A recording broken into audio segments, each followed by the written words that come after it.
We're back with another edition of our Hey Penny, look here. Here we go. We're back with another edition of our real estate roundtable, and joined today with, as always, owner Jeff Lichtenstein. And Good morning. how are you, Jeff? And I'm good. one of our top producing agents here at Echo Properties, Miss Penny Burke. Penny, give a wave. Hello, everybody. Morning. So, Jeff, what are we going to talk with Penny about today? I think we're going to talk about smooth closings. That sounds good. Smooth closings. It's a good Sunday morning topic, right? Yeah. So, Penny, why don't you tell everybody a little bit about yourself? And just to give a little bit of Penny's got a background in law. She's written a book. One of her cases in law turned into a movie. So she's got a lot of stuff going on there. So let's talk pre-real estate with Penny first. Well, pre-real estate. Well, I practiced law for about 15 years, and I like people to know that I was not disbarred. I actually stopped practicing law on my own volition, so I'm proud of that. I got into real estate really basically because when I started writing the book and I met several widowed women who owned homes in these gorgeous country club communities, and they would say, "Oh, Penny, I wish you could help me sell my house," and they would have questions. And I think my background just lended it to being able to make them feel comfortable and help them. And I just decided to use my law background. And believe it or not, the book that I wrote, a lot of these communities brought me in for marketing purposes because a lot of single people buy in these clubs. So I was able to meet a lot of great people. And some birdie in a tree, I don't remember which kind of tree, said, "Jeff Lichtenstein, call Jeff." So after I got my real estate license, I found you, kind of liked you. We talked, I think, for about an hour. Anyone out there who's listening, if you want to ever be on the Echo team, he has a very short questionnaire. I think it's 375 questions. And you have to fill every one of them out. So I did. And we've now been real estate dating going on 5 years. Yeah. So, and I think I remember you said, I'm gonna get my license and I'm gonna come back. And then you did. I came back. Here I am. What do you like? How is real estate compared to law? Is there any similarities? Well, I'll tell you, I think the hardest transition for me, there's very black and white laws in a courtroom. In real estate, you have to know the laws and you have to know the rules, but it's really your I wouldn't say you're on your own, but you need to know it. You're straight out of the gate because people don't realize when they buy a house or sell a house, from the moment they sign their name, they're actually involved in a legit contract. It's not always explained that way. So the difference I find is people don't buy and sell their homes all the time. So they're really looking to us to kind of educate them as to maybe what should be in the contract and ideas. Whereas the law is, unfortunately, I did criminal defense. So when people came to me, they were in trouble, a lot of times serious trouble. But buying a house to me is fun. It's the next chapter. So it's different. Most of the time you're dealing with a lot of people. I get to meet people from all over the country. Usually you have one client in the law who's, they come to retain you because this person's in trouble. Real estate, you're showing to a vast majority of people and helping, the Yiddish word is shidduch, where you find that perfect person, you have to find them their perfect house. So you're kind of moving a lot of pieces. Yeah, and the other thing too is that when people buy a home every 9 years, so they're never in the rhythm of doing it, and the law may change in there, so they're not in the rhythm of even a car you do every 3, 4, 5 years, and then it's different from state to state. So like there's in New York, and we'll get a lot of people coming. They have on or about, which I don't even understand. They have to, we agree on the date, but we can move the date or whatever. And in here, it's the effective date. It's, that's the date. Seller has to be out of the house. Buyer has to give the money, or there's no suit for you. And it's different. And then people expect that to be like it was in their place. So a lot of it to a smooth closing has to be how it's written up in the beginning. If the contract's written up, well, you've got a couple walkthroughs. You got a walkthrough yesterday. You've got a walkthrough today. Right. So what goes on at the walkthrough? People it's like this. What happens at the walkthrough? Well, it's usually not a walkthrough. People are so excited to get into the house, they think they're going to buy it. It's more like a run through. But people actually come to the house and they're not sure what to do. They're like, Penny, what are we looking for? So I like to assume that most people think a walkthrough is going to be quick. I'm usually in the house pretty close to a half an hour. I don't like the new buyer to feel rushed. Basically, what you're looking for, the most obvious thing is, was the house left when you walk in? There's no holes that weren't there before. The house is clean. Although the law is it has to be swept. Typically, most people are very respectful and either have the house professionally cleaned or they've cleaned it. And you're really supposed to make sure that everything in the house that worked during the inspection still works. You flush the toilets, you turn the hot water on, you turn the washing machine on. So we turn the lights on. If there's a pool, we jump in, we make sure there's water. You do all of the things that when you move in, you don't want to move in and say, Penny, the refrigerator doesn't work. So it's really their last opportunity before they go and sign on the dotted line that the house was left exactly how it was supposed to be. And I'm sure we'll get to it, but if something was broken that they're supposed to fix prior to closing, this is when you would check it also. So if they agreed to fix the ice maker, you would then go to the walkthrough and open the freezer and see if there's ice in there. Because you don't want to physically close unless everything that we talked about that was supposed to be fixed was done. Yeah, I think the walkthrough really should be a non-event. And, I think that if you bring anything with you, you really want to bring the contract with you, because the contract has the list of things that are included that in the contract. And then if there's furniture or other, you want to test the electric mechanicals, I think, turn light switches on, and do those things. If you should go in the backyard. If there's a pool, make sure the pool equipment's there. There's a grill, you can turn those things on. But then I think you're checking to make sure that in your contract that everything is, that if Right. there was any exclusions, in inclusions, that those haven't been removed. If there's a furniture list should always be in writing.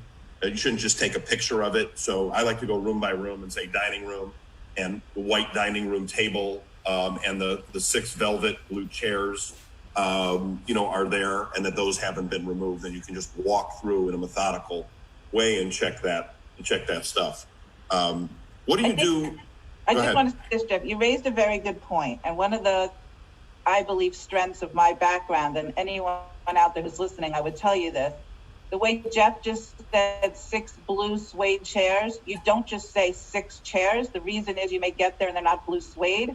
They're brown giraffe print, which was not there when you originally walked through. So you want to be very, very detailed. And oftentimes the other agent has said, Penny, why are you so specific? You never need to be specific until there's a problem. And that's why you try to anticipate that.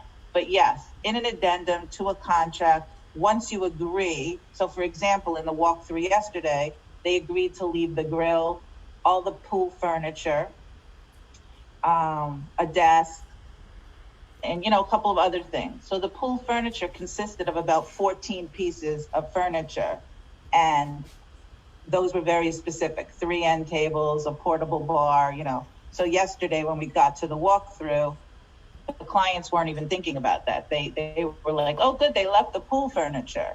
But a good agent's going to say, they left the pool furniture, but let's make sure they left all of the pool furniture. So those kind of things are very important, because I believe the devil's in the details, and I like the details.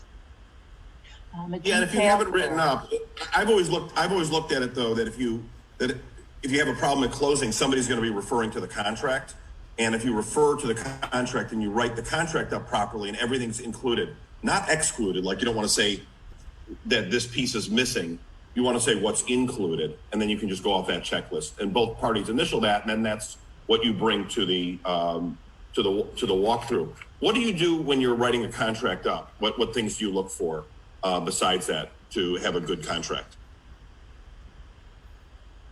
I don't like gray in a contract, so the first thing for me, when I'm going through the contract is the dates are very, very important in terms of making sure everybody's on the same page. You know, there's a very specific date for the inspection period, and I think that sometimes buyers don't understand how relevant those dates are. So we go over the dates. I make sure everybody's comfortable with the dates that they're setting. If there's something in the house that they walk in and they see a gorgeous chandelier in the front entryway, I always verify that, you know, if there's no exclusions, I won't point it out, but I'm certainly going to put it in as an inclusion to make sure it's not swapped out. You know, the contract, things can change in the contract. You know, addendums can happen if changes need to be. So, for example, sometimes in an inspection, you need another day or two, but I don't count on that when I'm doing the contract. You know, right now we're in a very crazy market. You used to be able to do a 4 to 5 day inspection. It's very hard to get your inspector now. So you got to be careful with what you're agreeing to. And our job, I think, is to make sure the client understands. We want to be somewhat aggressive with our terms because the market, as I'm sure you know right now, is just really crazy. So right, it's like if you have a mortgage, you've got to, you can't put 30 days down to get the mortgage because if you're competing with a cash offer, you're not going to get it. And if it's, you know, if it's together, so you've got to have, you've got to balance the speed of doing it and what your inspectors are, and you've got to have a good inspector. When you're doing the inspection, a lot of it is the inspection process and what you find in the inspection, prepping the client, the seller, and getting the inspection done by licensed people. What happens in the inspection? It surprises me, both from a buy side and a sell side sometimes, when agents are not at the inspection. I think an agent should be at the inspection, and I'm at every inspection because it's, you know, regardless of which side, if we're on the buy or sale, I want to see what they're doing myself and just kind of go through the inspection. For example, had an inspection last week, and prior we had done a pre-inspection, which we'll talk about, but a pre-inspection is like going to a movie and seeing a preview and deciding whether or not you want to see the movie. So sometimes sellers, we would recommend doing a pre-inspection so that you know what's in, you know, kind of like opening the jewelry box, what's in there, and then we can fix things prior to listing the house. But because we did a pre-inspection, I had all the roofers' work that was done by a licensed contractor, and I was able to show that to the inspector prior to him going on the roof. And I think that that really worked in our favor of him going up there, and just because they're not trained roofers oftentimes, inspectors. But basically the inspection is, we're in an as-is state, so they don't have to fix anything if they don't want to. But structurally, you know, if there's something wrong with the roof, or if they find a water issue or mold, those are things typically the seller will be responsible for. Other things, for example, in this house, the ice maker didn't work, and I was able to get that covered. You know, as an agent, when you say, how's it different from law? Law is a negotiation.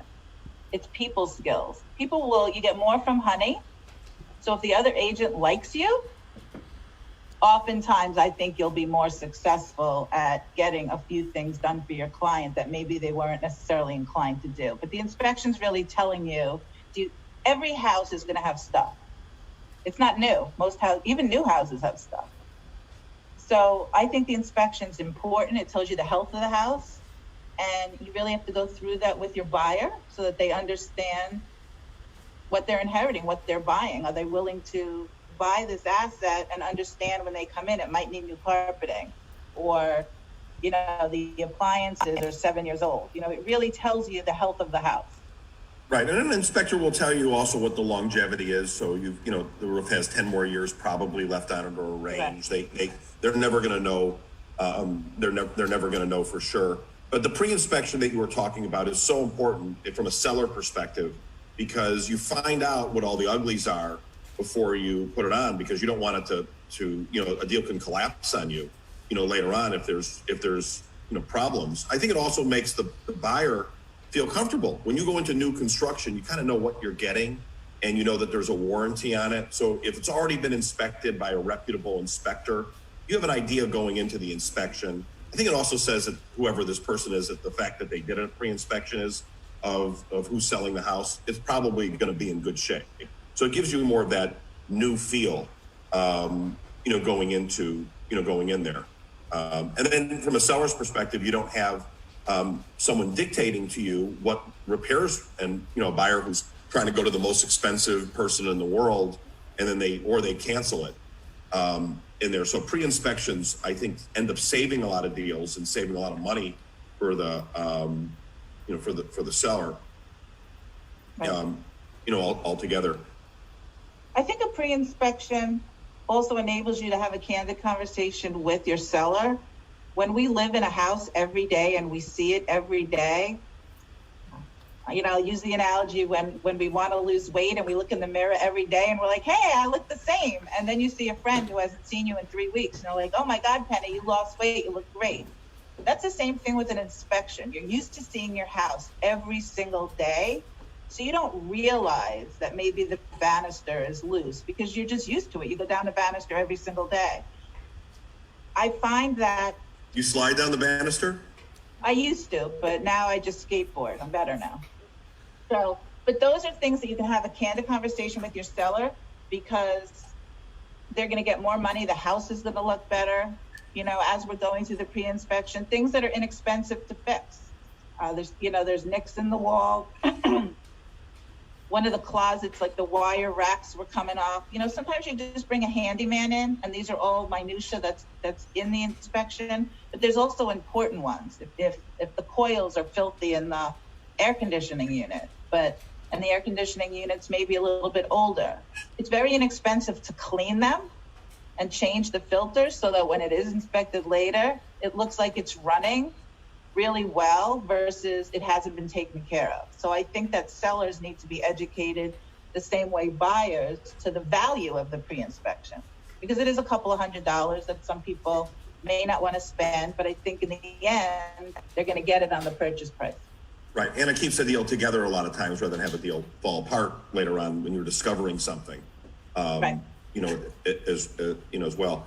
When you're requesting things, when you get the inspection report back, I always request to have a licensed, person do it, because sometimes you'll get a seller who hires whoever the handyman or they're handy themselves and they can do it. So what's the value of having a licensed person, do it? Well, you're raising a really good point, Jeff. And this again is the devil in the details, because I've been on the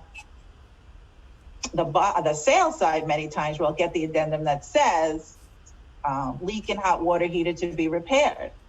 And I'm like, okay, we can do that. But if I have the buyer, I want to see the paperwork from a licensed contractor who repaired the water heater. I'm very specific of what I want to see.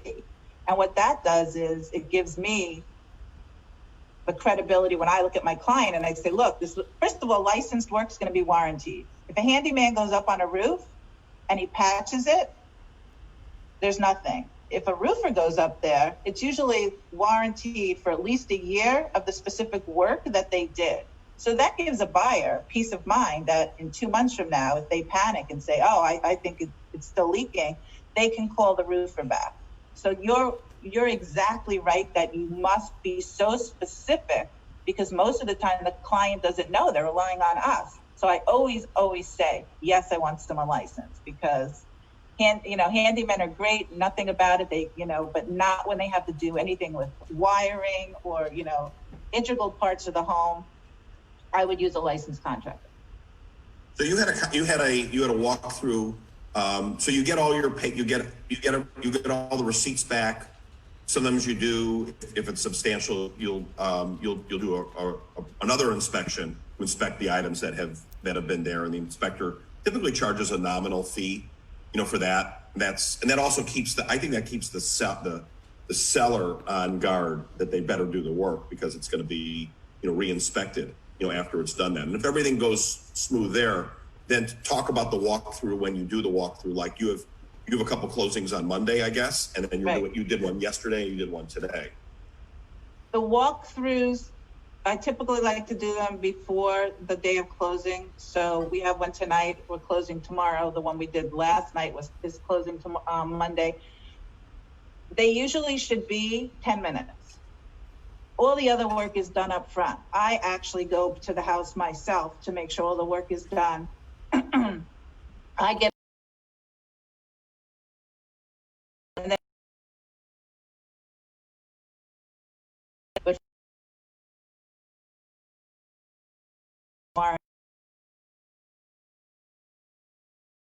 oftentimes suggest for a seller that has an older home, you can buy a home warranty for under $500, and it really goes a long way at making a buyer feel secure that, all right, maybe the things are older, but they all work. They don't have to replace anything, but maybe in 4 months, 7 months, I might have an issue, and the seller is giving the warranty. So something like that, I'm going to have the paperwork before the walkthrough.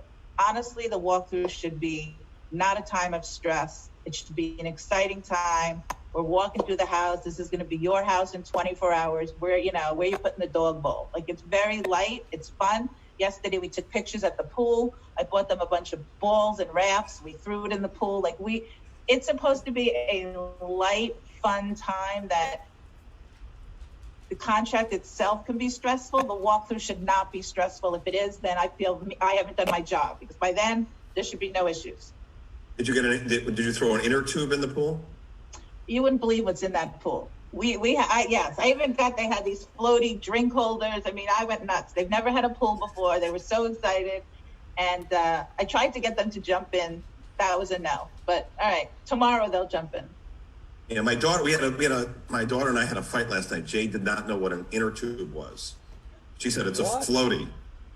Yeah, and I guess they said they're floaties, Dad. I looked it up, and there's a definition. Merriam-Webster describes what an inner tube is. She thought I was making up a new word. Floaty was not there as a It's as a thing. inner tube is being washed out, I guess, as the years go on.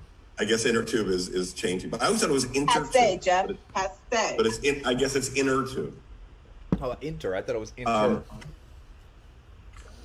It's not inter, it's inner. Not inter. And then, so then and the reason you want to do it not the day of, you can do it the day of, but you don't want to have if you're doing it the day of, you're trying to solve a problem. You want to have some breathing room to solve the issue. And if all the other work is done ahead of time, it shouldn't be a time to be re-inspecting the house. And that's, Correct. I think, what some people use. And that's you what need some to people set use. that. You need to set that expectation with your client. You honestly do, because sometimes, early on when I first had started, you show up to a house and they start looking at things. Oh, this is older than I thought, or oh, the refrigerator is Right. missing a shelf. So setting expectations with anything. This way, people aren't disappointed. They know what to expect. They go into the walkthrough, and by not setting the expectation, I think you're doing your client a misservice, because they get disappointed for no reason. You really want them to go into the house. This is like tomorrow, this is their dream house. I want them to feel really, really good. Not, I didn't remember that the pool was so small. And the best thing a seller can do, and first of all, it's a nice thing to do, I think, is write a little note about the house. And because you're for multiple reasons, but one, just for a nice thing to do, tell a story about the house. What, look for this particular bird in the backyard, or something that is special of a memory that you have, or that they may enjoy. Who bought your house? You may want to go back one day and stuff. And it's also good, just for business purposes, if you do that and bring a little, have a little champagne in the refrigerator, and there's a problem, somebody on the other side is going to say, "Oh, come on, we're not going to be asking for that. Look what these nice people did." And I think that solves some problems if there becomes a Iran or the thing, and it sets the mood. And you're the one who's making it a nice transaction. It's the way it should be. But you are setting the tone by doing what you're saying, and people don't know what they don't know. So, for example, I asked the listing agent for the purchase tomorrow, can you please get me a list of the pool guy, who they use for the AC, the whole history of the house, any warranty work, any literature. And can you also ask the owners, could they leave a note? I asked, even if it's not my client, I always ask the seller to leave a note. And if they don't leave something in the refrigerator, I'll put it there, because I think there's nothing better than having a buyer move in and just see a note in the fridge and something in the refrigerator. It makes them so happy. And clients don't think about it. But if you ask them, hey, would you write a note? Like I asked Tiffany for tomorrow, because she's on the list, she's buying and selling. You're going to probably get a note. Would you leave one? So last night she told me that she had such a great time leaving the note because this was their first house, and that she thought it had, good juju. And she was hoping that this woman would be happy. She didn't tell her where she buried the body. She just told her that somewhere outside is a body. That's it. There'll be a lot of digging going on. Let's switch gears and let's talk about investment property, because there's a lot of movement right now where people are moving to Florida, and you always hear it's a good investment in here. The thing about investment with home, I think the home should be a good home first, and then an investment later on. There's better places to make investments, but I think a good investment for a home, they do go hand in hand. If you're going to rent it out and you get some return out of it, and there's some usage for it. How often do you hear the term investment? 97% of the time. It's used often. I compare it to when people will say that to me. I'll say, do you have art? Do you buy art as an investment? I say, the first thing is, do you hang that art? Do you enjoy that art? At the end of the day, an investment is really what the other person is willing to pay for something. If they're going to move into the house and enjoy the house, then it's also a symbolic investment. It's an investment in them, and they're going to enjoy it. I use a few things, I use the word annuity in terms of like an investment, depending on location where they buy. There are certain things that are worth, are they going to make a bigger purchase, Jeff? Or if it's really just an investment, break it up a little bit. But most of the time, from my perspective, it's an investment. Penny, we want to maybe live in it half the year and rent it out half the year. That's a different purchase, Jeff, than if they're never going to live in it. People pick differently. You'll make a better return on your investment if you look at it that way. Usually, like what Penny said, the smaller homes. So if you buy a couple homes in the 2 to 250 range that are very liquid to rent out, you'll typically that'll be a better return on your investment than if you buy one home for $600,000. Right. Because especially in the season, they'll pay more for a smaller house than they will for a larger home. But I think where the investment part of it really makes sense is if you're going to start using it and you're going to spend 2-3 months here out of the year, and then or 6 months, then you're going to rent it out, and then you're getting here. But it all comes to if you have better enjoyment out of it. You can make a really good investment if you've got, you understand the market, and you understand you're buying a fixer-upper, and you know how to purchase and remodel things, and you have good vision with it. I think that's where you can make some money, especially in the larger homes. But you better really understand that, and understand Florida, and understand who the people are. And sometimes you want to do it, if you're going to get in that game, you want to do a smaller one first and make your mistakes on a small one before you go to start playing in with larger homes. But I think, again, Jeff, relying on the agent is key, because where you buy that rental property is important, where the biggest need is going to be. There's certain pockets in Palm Beach Gardens, Jupiter, where we work a lot, where you can rent over and over. Certain communities you cannot rent for the first year. Other communities you can only rent once a year. They have to understand what the restrictions are also, because you don't want them to buy a rental property and then they call you and they're like, Penny, you didn't tell me I couldn't rent it for 18 months, no dogs, you can't breathe in the apartment, you have to paint it purple. They need to know that going in, so the expectations are set again. And there's other things, like most people don't think of it, but when you buy a home, a roof lasts 20, 25 years. And people are not taking, okay, let's put $1,500 aside in a separate bank account and let it add up, so when the roof is changed out, we've got money to run. And the number according to Fannie Mae and Freddie Mac, it's 2% a year should be left aside for changes like that, whether it's your AC or water heater or your pool heater, and then another 2% is for style changes. So when you buy your home, your contemporary kitchen right now, 10 years from now, that may be like popcorn ceiling, and things change, and you've got to have room for style changes. And then there's other things. There's your cost of carry, which today isn't bad because of where interest rates are, but you've got usage, it's usage of money. And then you have other things. There's HOA. If you're not homesteaded, the taxes are different depending on where they are. There's insurance costs. There's vacancy. You may not be able to rent it. You may get into a bad market where you have trouble renting it, or you get a renter who decides not to pay the rent, and you've got collection, costs and all sorts of other things that are in there. Right. So if you're going to get in that game, some people are meant to be a landlord and some people are not meant to be, landlords.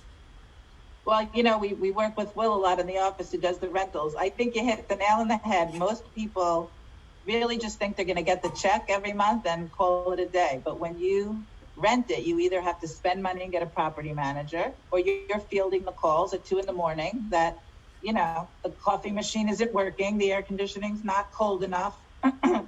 There's always something that's going on in a house. And when you rent it, they're calling you because you're going to fix it. So it is a little bit of a job, and people have to know what they're getting into.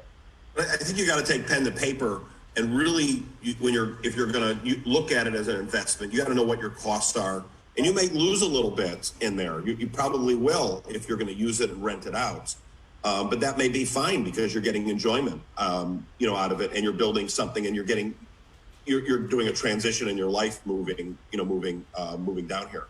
Back to the walkthrough. Do you have any funny stories at all, or any bizarre stories? Well, I guess my funniest story is I showed up for a walkthrough in Ibis Country Club, I don't know, maybe 7 months ago. And we pull up for the walkthrough, and the owner's walking his dog. He's outside, and typically the owner's not there for the walkthrough because he doesn't live there anymore. So I pull up, and I'm like, I think the question is, what are you doing here? And he said, I live here. I go, well, not anymore. I said, I'm here for the walkthrough. And he goes, Penny, we didn't move out yet. And I go, LOL.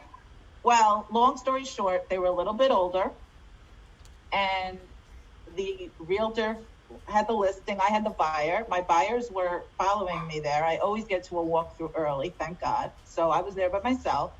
We go into the house. Not one thing is packed. I mean, nothing. So you would never have. So we had to go into crazy mode. And luckily, a realtor will have relationships with vendors. I called my moving company. I called the listing agent, and we did not have the walkthrough then, Jeff. We couldn't have it until probably 9 hours later.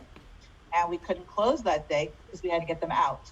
So that was probably my craziest walkthrough, because the woman, I felt so bad, but she was like crocheting on the couch watching TV. No idea they were supposed to have moved out. So now I call the day before to say, hey, we have a walkthrough tomorrow. Did you leave? I had one, this is, oh my God, at least 10 years ago, and it was a divorce case, and the people just would not talk to each other. And one moved out, one was there, and I'm talking to them about a week before. Have you got your mover and everything? They're like, no, not yet. And then they start talking about each other because they did not like each other. And then 4 days before I called, you have your mover. 3 days before, no. And we get there, and the house is just trash. There's like pizza boxes, and it's like a big house. And all the weight equipment and television and all this stuff is there. And they're like, well, just the owners could keep it, the new owners. And the owner just went ballistic. So I'm calling, and he's threatening not to close. Then all of a sudden it became an issue. And it took like another 3 days before we ended up closing on that one. That was the craziest walkthrough I remember. I had one other one where this was a bad story. I represented a buyer. This was probably 15 years ago. This is when the market shifted. The buyer really didn't want to buy the property. they were just a very difficult client, and they weren't cooperating with stuff. So the seller was an older lady, and she kept hearing threats that these people wanted to walk for this reason or another. And the buyer finally gave up, and they were going to close. She didn't have all her stuff out of the house, and this is like at the walkthrough. So my clients and I go to the closing. They're ready to close, and she's late, like at 6:30 at night on a Friday. It's why you don't want to close on Fridays. And they called it off. So the moral of the story is you've got to if you're selling your house or you're buying, you want to close. You have to close, because you lose a lot of rights and you could get sued and all sorts of things if you don't close. But that was a bad walkthrough story. Those were two. And I had one where a couple of years ago where the mover bumped into the garage and all these roof tiles fell. And then there needed to be money left in escrow. And the roofer saying that it's not their fault that the roof didn't close, so you're trying to negotiate and get all this dollars into escrow and whose fault it is. So there are things that do happen, but usually a walkthrough 95% of the time is a non-event, and that's what if you do everything ahead of schedule, it won't be. I would just say this though, and maybe I think this way because of my training, but all agents think this way. If you get to a walkthrough, and even though it's a piece of cake, and let's say the pool's not clean, jumping to my situation where the house had not been cleaned, the pool was not clean, I ended up making them hold money in escrow and actually be credited to us so that my client could have the pool clean. Like things that should be done, Jeff, if they're not done by fault of the other side, then it's up to us to make it whole, because the pool should be cleaned the last time, before you get there. The house should be cleaned. I mean, these people literally just took their stuff and moved out. It was a 4,000 square foot house. It would have cost $400 to clean it. And I didn't want my clients to have to pay for that. So up until the very end, you're negotiating. Well, you should be. And sometimes you can't, you may have somebody who just has an angry disposition, or they're going through a rough patch on the seller side. Maybe they're selling and it's a downsize and they've lost a job, or they're going through a bad emotional situation. Or they feel they've been taken advantage of, and that's just their mindset in the deal. They didn't sell it for enough or whatever, and then they say, "Well, I'm not going to clean the house for it." So that's kind of where these things come from, and it's up to the agents to help as much as you can. But sometimes you don't have control of your client either. So, and sometimes you don't. But all I can say is client more than when they would see me talking to the prosecutor before trial or during trial. And they would call me over and they would say, "What are you doing? Why are you talking to the enemy?" And I would say, if they like me and I have a good relationship with them, you're going to fare better. So I find befriending the other agent really goes a long way, because if they respect you, they work harder for you and your client. And I've had more agents tell me that Penny, you've made this deal a pleasure.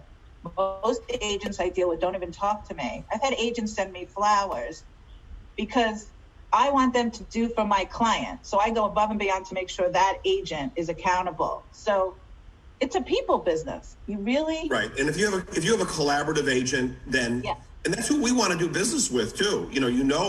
A lot of times when you're doing a deal, you have confidence in the other agent, and if it's in between two people, you end up wanting to go with somebody who's easy to work with, who is going to be able to handle their clients. And when you're nicer and you're organized, it ends up getting a better deal for your client at the end of the day. It's easier to negotiate because they'll tell you things and all sorts of stuff. And I just want to add this lastly, that, and I've said this to you before, and I mean it. I think the Echo team per se, whoever you've brought on, there's always a one-off, but genuinely really good, kind people. And in a market like this, where they're getting multiple offers, sometimes multiple cash offers, overpriced offers, if you're negotiating for your client, the agent liking you is going to help your client, because the deal that I'm closing on was not a cash offer and it was not a full price offer, but we ended up getting the deal for the client. And she said, "You were the easiest one to work with." She's like, "And I knew that you would hold the deal together." So I just feel that as a group, us part of, dolphins swimming around, you want them on your side, because it really matters at the end of the day. Sometimes you don't have the best offer. You don't have the cash offer. You can't. But if you bring something else to the table and the other side likes you, I've had my client write a letter to the seller, why they want their house. Can they please buy their house? It works sometimes too. In this case, it was not a full price offer. It was a mortgage. I said, look, guys, you need to write a letter. I said, no swear words, a nice letter, why you want their house. And it really meant a lot to the owners. They had built that house and they wanted a young couple to move in that had, good energy. Did it seal the deal? It helped. I can't, but those types of things that we do, I think matter at the end of the day. Well, in terms of hiring, it's always been, that's something my grandfather said. He had a saying, you can't do a good deal with a bad guy. So we've always tried to, the first thing we look at, is the person going to be enjoyable? It's work is hard enough. So when you have fun at work, but if you have somebody who has good empathy and they really care about, like you do, about the client and about each other at your office, the whole office works together. And our office is definitely much more of a collaborative office, I think, than anything that's out there. So I think our training goes better. We have better attendance for strategy sessions on what do you do in a closing, or things that like we're talking about right now. And there's people to lean on, and we have a lot of support staff, so that frees up a lot of time as well, and makes things easier for everybody. So that's that's a little bit about it. So Penny, any good puns for Sunday? You've had your mimosa. I'm having my mimosa. I really don't have too many puns. I can only say that one of the houses that I have right now, I call it the Sex and the City closet, because it's the biggest closet I've ever seen in any of my listings. So if anyone out there's listening and you want to come out of the closet, come on out, baby. It's a good time. My only pun, Jeff. That's all I got. Did you have something close to close or something? Close to close? No, you had something the other day about closing. With clothes. I don't know. I have to think about it. It's hard to be punny on the spot, There you got one. Real estate always punny, but it makes sense to buy. How about that? There you go. Makes sense to buy. That's all I got, all guys. right. So, Rob, anything more to add? I don't think so. The only thing I was sitting here and randomly thinking about was, you guys were talking about, Jeff, you said about saving 2%, Fanny, for house repairs yearly and updates. And I was watching. I wish, it seems like wallpaper starting to come back. Am I wrong or right in that? It seems like more people are getting wallpaper. And I used to think wallpaper was so tacky, but now it seems like people are bringing back wallpaper. You know what needs to be brought back? I was watching the Golden Girls last night. The swinging kitchen door from the kitchen to the living room. We need that back. That's the new homes. If you're listening, where are you watching maybe that's why you think wallpaper is coming back. Why are you watching the Golden Girls? Oh, one of my favorite shows of all time. One of my favorite shows of all time. If you haven't watched the Golden Girls, you have to. That nobody would have ever guessed. No, I have the box set even on DVD, even though I don't have a DVD player anymore. But yes, the swinging door from the kitchen to the living room. They need to bring it back. That's all I'm saying. That's my piece to add for today. We'll have Rob stick to the video. Kind of guy. What's that? Never would have thought that. The Golden Girls. Oh, one of my favorite shows of all time. Sophia's my favorite, the old lady. Oh my God, I'm cracking. No, they're all old ladies. Well, they're all old ladies. Sophia's the oldest, but did you know this? Real quick Golden Girl tip here. Sophia's the oldest on the show, but she was actually, I believe, the youngest out of all the ladies. They just made her look really old. Oh yeah, that was the wig. I knew that. Yep, they just made her look really old. So. Are any of them alive? I know Maude died. Was Betty White on that show? Betty White's the only one that's left. Betty White. She's still going strong. We're doing so good, Jeff. Now we're talking about death. We got to come back up again. Well, Betty White. Betty White. She's still alive. She's kicking. But that's all I have. I'm sorry. I went way off. Yeah, Veronica just said in the kitchen. What did you say, Veronica? It's a very popular show. Really funny. What? Veronica said that a lot of her clients, she's in the in the mental health field, are into the Golden Girls. See? There you go, Rob. I would have made you as a 2.5 men kind of guy, not the Golden Girls. I guess I can attract women over the age of 70, right? All right, we're gonna sing. Thank you for being a friend. Traveling around the world and back again. Oh, Come on, the Jeff. viewership just went down after my comments. I'm sorry, Jeff. I can't believe that you're a Golden Girl Huge. fan. Huge. Did you ever think that Rob is a Golden Girl fan? Of course, Rob is cool. See, it's out. It's out. It's everyone knows now.